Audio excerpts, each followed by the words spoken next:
Ian Watkins, the former frontman of the Welsh rock band Lostprophets, has died after being attacked in prison, officials have confirmed. The disgraced musician, who was serving a 29-year sentence for a series of horrific child sex offenses, was fatally assaulted inside HMP Wakefield, one of the UK's highest security prisons, on Saturday morning. According to West Yorkshire Police, officers were called to the facility following reports of an attack on an inmate. Despite efforts by paramedics, Watkins was pronounced dead at the scene. The news marks a grim end to one of the most shocking and disturbing downfalls in modern British music history. Prison sources revealed that Watkins, aged 47, was attacked with a knife by another inmate. The incident is being treated as a murder, and detectives from West Yorkshire Police have launched a full investigation. A spokesperson for the force confirmed. Detectives are investigating an incident at HMP Wakefield in which a prisoner was assaulted and pronounced dead at the scene. Inquiries are ongoing to establish the full circumstances. The prison was placed under lockdown following the attack as authorities work to restore order and gather evidence. This is not the first time Watkins had been targeted behind bars.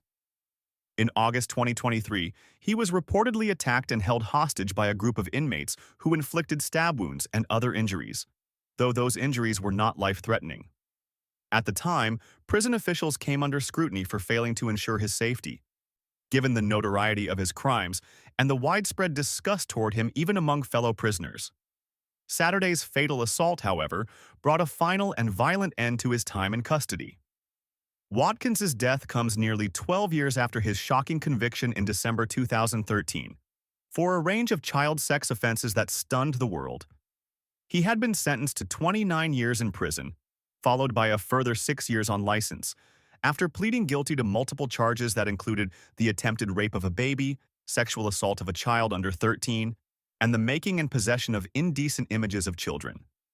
Two co-defendants, the mothers of children he abused, were also jailed for 14 and 17 years respectively. The details of Watkins' crimes were described by the presiding judge, Mr. Justice Royce, as plunging into new depths of depravity.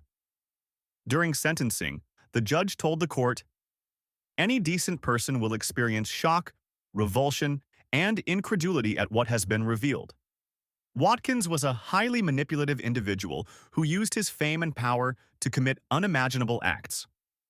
The court heard that Watkins had shown no genuine remorse for his actions, instead displaying arrogance and self-importance throughout the proceedings.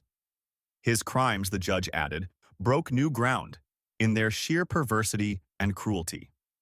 Watkins' attempt to appeal the length of his sentence in 2014 was rejected by the Court of Appeal, with judges concluding that the punishment was fully justified given the nature of his offenses. In their ruling, they emphasized that the singer had exploited his celebrity status to target vulnerable fans and their children. De Mannion, the NSPCC's national head of service for Wales, echoed that sentiment after the verdict. Watkins used his global fame as a tool to manipulate and sexually abuse children. But this case was never about his celebrity. It was about his victims, who were children, and whose lives were forever changed by his actions. Before his horrifying crimes were exposed, Ian Watkins had been one of the most recognizable faces in British rock music. Born in Pontypridd, Wales in 1977, he rose to fame in the late 1990s as the charismatic lead singer of Lostprophets, a band he co-founded in 1997. The group became one of the UK's most successful alternative rock acts of the early 2000s, achieving both critical acclaim and commercial success.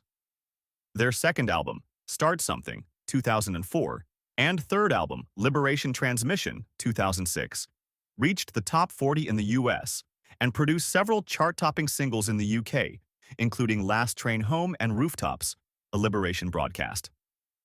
At their peak, Lostprophets sold millions of albums and performed to sold-out crowds around the world, commanding massive audiences in Europe, North America, and Asia.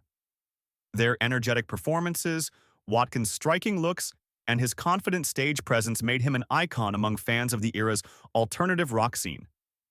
However, behind the success and glamour, Watkins was leading a secret double life that would later horrify his followers and destroy the band's legacy.